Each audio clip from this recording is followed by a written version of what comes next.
오늘 주신 말씀 사무엘하 19장 1절에서 8절 말씀을 통해서 왕이 일어나 라고 하는 제목으로 주님 주신 은혜 함께 나누도록 하겠습니다. 자, 다윗 승리했습니다.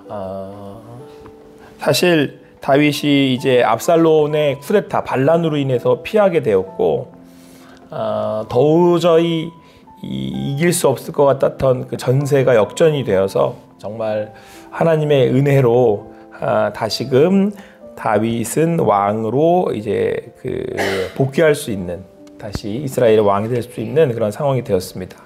그런데 안타까운 것은 그의 아들 이제 압살롬이 죽었다라고 하는 소식이었습니다. 그래서 다윗은 오늘 말씀에 따라 아들의 죽음을 이제 슬퍼하며 이제 울게 됩니다. 얼굴을 가리고 큰 소리로 압살롬을 부르며 눈물을 흘립니다. 오늘 성경에서도 그가 얼마나 가슴 아파했는지, 그리고 얼마나 슬퍼했는지 통곡하는 그런 모습들이 나타나고 있습니다. 더군다나 그 슬픔의 이유는, 이 통곡의 이유는 압살롬의 죽음이 바로 자신의 죄 때문에, 자기의 잘못 때문이기, 그 이유이기 때문입니다. 아버지 입장인 다윗의 입장으로 본다면 그 아들이 죽은 그 죄책감을 다 말로 이루 다 말할 수 없고 고통스러웠다는 것을 알 수가 있습니다. 그렇기 때문에 그가 지금 이렇게 슬퍼하고 아파하고 있는 것입니다. 자, 그런데 다윗이 이제 그 아들의 아픔을, 죽음에 대한 그 아픔을, 자신에 대한 그런 그 고통스러움, 죄에 대한 이 죄책감으로 인한 고통스러움으로 이렇게 통곡하고 있을 때, 오늘 성경은 뭐라고 말씀하고 있냐면, 싸움에 나갔던 백성들이 부끄러워서 도망치듯 자신들의 성읍으로 돌아갔다, 이렇게 말씀하고 있습니다. 그러니까 다윗이 이제 이런 슬픔의 전쟁에서 승리했지만 또 백성들이 이런 전쟁에서 그렇게 승리했지만 기뻐할 수 없는 것은, 다윗이 자신의 아들 압살롬의 죽음을 해서 슬퍼하니까 전쟁에서 이겼음에도 불구하고 백성들이 기뻐할 수 없는 겁니다. 그리고 오히려 부끄러워서. 그러니까 오늘 이제 요압이 이 상황들을 놓고 다윗에게 나와서 이야기를 하는데, 그 얘기인 말은 즉슨 다윗 왕이께서, 당신께서 지금 이렇게 슬퍼하고 울어버리시면 전쟁에서 싸워서 이기고 돌아온 백성들 입장에서는 지금 오히려 자기들이 뭔가를 잘못한 것 같은 이제 그런 상황이 돼버린 거잖아요. 압살롬을 죽인 것 같은 그런 상황이 되어버렸기 때문에 그 백성들도 그 앞에서 이렇게 부끄러워서 어찌할 수 없는 그런 상황이 되었다라고 이야기하고 있습니다. 그래서 뭐라고 이제 요압이 표현을 하냐면, 이는 왕께서 미워하는 자는 사랑하시며, 그러니까 압살롬이 쿠데타 반란을 일으켰는데 그 미워해야 할 자를 사랑하시고, 사랑하는 자는 미워하시며, 그러니까 전쟁에서 나가서 싸워 이긴 이 백성들을 미워하시는 그런 행동들을 하고 있다. 그런데 그것들은 지휘관들과 부하들을 멸시하는 그런 모습이다. 그래서 그렇게 하지 마시고 나가서 이 백성들을 돌봐야 되지 않겠느냐, 이렇게 지금 이야기하고 있는 것입니다. 그런데 여러분, 오늘 다윗의 입장이라면 여러분들은 어떻게 하시겠습니까? 전 제가 다윗의 입장이라면 어떻게 했을까라고 생각을 해봤어요. 그런데 여러분, 저는 제가 다윗이 조금 뭐라고 대단해 보인다고 표현을 해야 될지, 아니면 이게 다윗이구나라는 생각이 들었다고 해야 될지, 여러분 지금 요압의 말에 지금, 그러니까 다윗은 슬퍼할 수 있는 겨를이 없잖아요. 그러니까 왕으로서 이 전쟁에서 이 반란을 이제 빨리 이 상황을 이렇게 바로 잡고 나아가야 되는 그런 상황 아닙니까? 그런데 지금 다윗이 그것들을 뒤로 놓고 통곡하고 있다는 말이에요. 그러니까 그 압살롬의 죽음을 지금 애도하고 있는 거죠. 그리고 압살롬을 부르면서, 근데 물론 그 감정에는 아들이 죽었다라고 하는 사실에 대한 그런 통곡함, 슬퍼함도 있죠. 그러면서 아까 말씀드렸듯이 동시에 자기가 지금 이 압살롬을 죽게 한 상황, 이런 이유를 제공한 근본적인 사람이잖아요. 근본적인 이유를 제공한 사람이란 말이에요. 근데 여기에 다윗은 굉장히 정직해요. 제가 이제 무슨 말씀을 드리고 싶은 거냐면, 사람들은 살아가면서 가면을 쓰잖아요. 그러니까 감정에 대한 이런 무슨 부분들.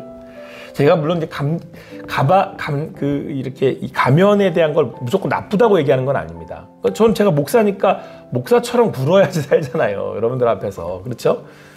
근데 다윗이 강하다. 다윗이 영적인 사람이다. 이렇게 할 때 여러분 다윗의 첫 번째 특징이 하나님 앞에서 정직하다는 거예요. 사람들 앞에서는 그럴 수 있죠. 여러분들 앞에서 이렇게 제가 살아갈 때 아유 제가 목사처럼 하고 이렇게 다녀야 여러분들이 목사라고 인정을 하지 매일 목사같이 안 하고 다니면 이게 서로 어렵잖아요. 이게. 근데 다윗이 물론 왕이긴 하지만 다윗은 하나님 앞에서 굉장히 정직한 사람이었습니다. 저는 신앙이 믿음이 뭔가라고 할 때 여러분 오늘 다윗을 통해서 제가 다시 한번 깨닫고 느끼게 되는 게 나중에는 결국에는 제가 이 땅에 살아가는 건 여러분 어떻게 보면 반 이상이 연기하는 거 아니에요? 제가 여러분들한테 살아갈 때 여기 있을 때 물론 제 모습이긴 하지만 이건 또 한편으로는 목사로서 제가 해야 할 어떤 그런 모습들이기도 하잖아요. 근데 결국은 나의 나됨을 온전히 아시는 분은 누구예요? 하나님이시잖아요. 그렇지 않습니까? 여러분 아무리 가까운 그 부부라고 할지라도 뭐라 그래요? 다 이해해요? 저를 다 압니까? 그 사람이?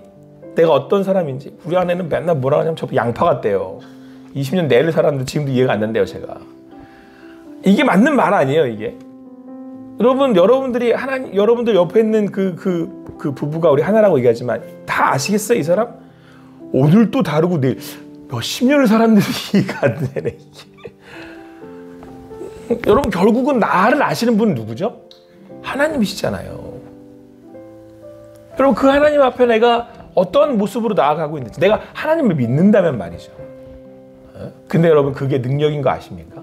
내가 하나님 앞에서의 모습에 내가 하나님을 온전히 믿는다면 나의 그 믿음으로 사는 삶을 내 중심에 놓는다면 사실은 여러분 그게 강한 거예요. 오늘 다윗은 압살롬의 죽음 앞에 부끄러워하지 않잖아요. 그렇다고 해서 지금 다윗의 이 통곡이 자기 죄에 대한 또 회개의 통곡 아닙니까? 아, 이것으로 인하여 다시 하나님이 나를 치셨구나라는 걸 인정해요.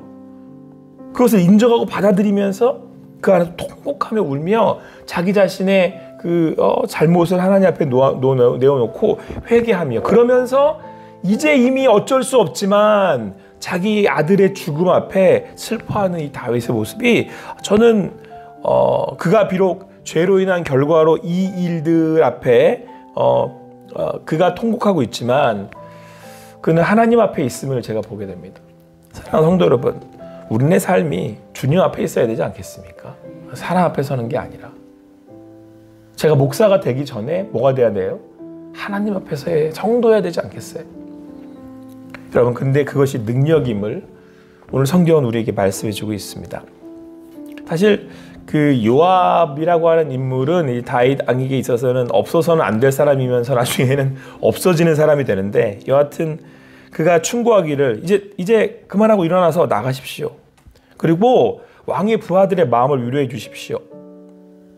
근데 여호와 하나님 앞에 제가 맹세하지만 만약 당신이 나가시지 않으면 오늘 밤에 당신 부하들 다 잃게 되실 겁니다.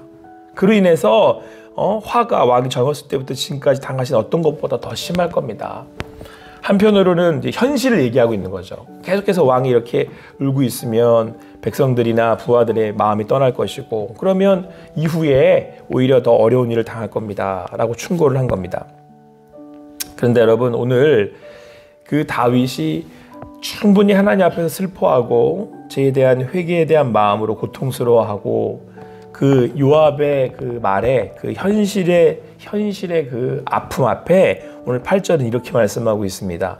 왕이 일어나 성문에 앉으매. 저는 이 성경이 다윗이 일어나 이렇게 되지 않고 왕이 일어나 성문에 앉으매. 이 말씀이 이렇게 마음에 이렇게 짠하게 와닿더라고요.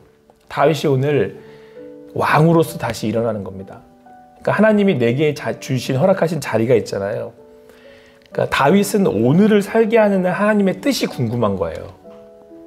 그러니까 여러분 지금 이 상황에서는 다윗 자체가 무너져 내릴 수도 있거든요.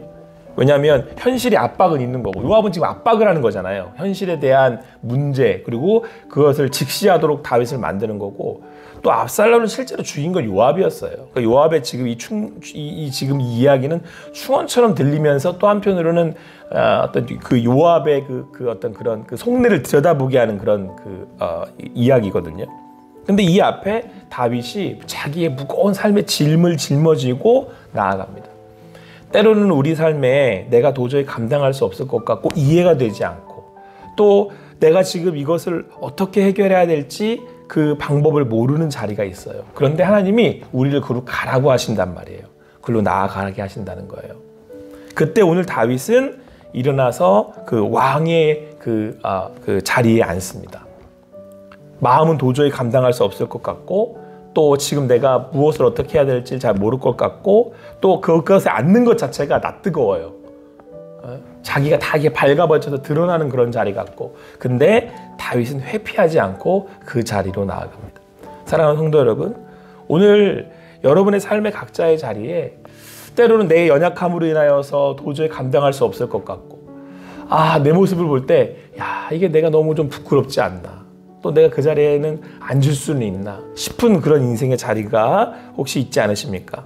그러나 오늘 다윗이 그랬던 것처럼 그 자리에 나아가 앉을 수 있는 여러분과 제가 되기를 간절히 소망합니다. 여러분 그게 믿음이에요. 그게 믿음입니다. 내가 이거 왜 여기 가야 되지? 내가 굳이 저기 앉을 필요가 있을까?